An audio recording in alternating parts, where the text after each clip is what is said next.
All right, we're gonna give this a go. We've been having amazing rains, perfectly suited for the exact biomes that they're in.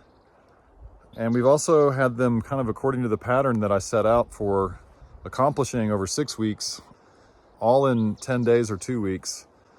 So while it's super sort of fantastical to claim them, I want to show you what the plan is and was. And then try not to take too long doing that, because you can fill in the blanks if you look at sort of weather history and look back at things. This is where I'm staying. I'm up in the Chibolo National Forest above Tierras, New Mexico. And let's get inside.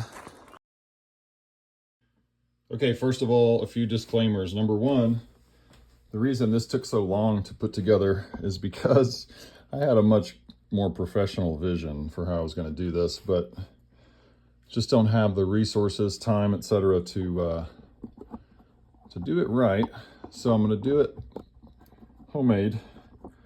And number two, if you're offended by dirty hands or unkempt fingernails, this is going to be a long video for you. I'm out here working and my hands are as they are, kind of constantly banged up. This is my art, and this is a concept representative of Arizona, New Mexico, Texas, and Mexico. And Baja California and Baja, Mexico, this is all over here. Obviously, it keeps going, right? Colorado's up here, Oklahoma, so forth. But the areas that I'm dealing with are these four. Now back to graphics by someone who has very remedial lack of skill. And this is the plan in a nutshell. I realized, so I'm live here, and we just got drought out of here. I'll show you that in a moment. But the prevailing winds come off of California and essentially come down the vegetation here in Arizona and New Mexico, and then jump over to Big Bend, down the Mexican mountains, and come up from the Uvalde area along I-35 through San Antonio, through Austin, through Waco, up to Dallas-Fort Worth, and in to Oklahoma.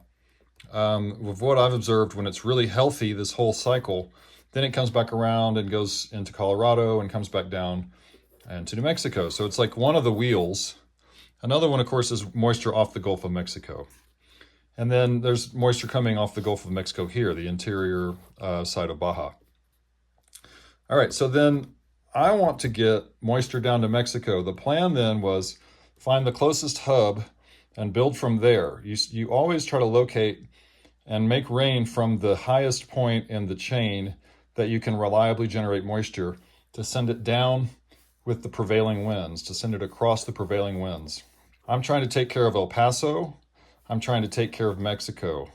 In doing this, I also know I'm going to help this whole area of New Mexico, and I hope to work with this corridor, which will help all of Arizona, and this corridor, which will help all of New Mexico on the eastern side, to move moisture up and down West Texas and Mexico.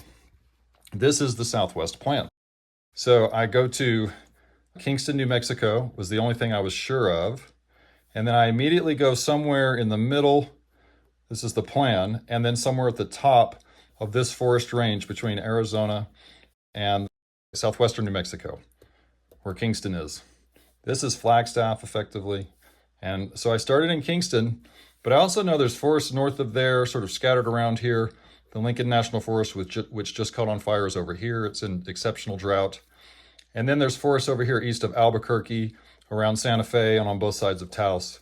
They go into Colorado. So this whole eastern corridor is potentially really vital, but they're already getting rains in Taos, whereas Kingston's monsoon season is supposed to start July 4th, essentially the beginning of July. So I leave Austin area on June 15th, drive across up to Kingston and start watering here.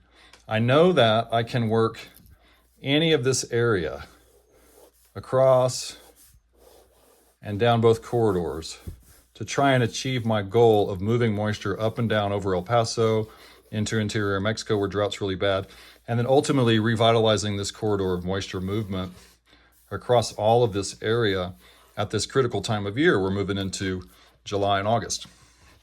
What that means, hopefully, is no forest fires, a reduction of humanitarian crises at the border because of drought. And of course, it's better from there. Beautiful days, cool nights, all kinds of good things. That's the plan in a nutshell. Now, let me give you the background in the next video about why.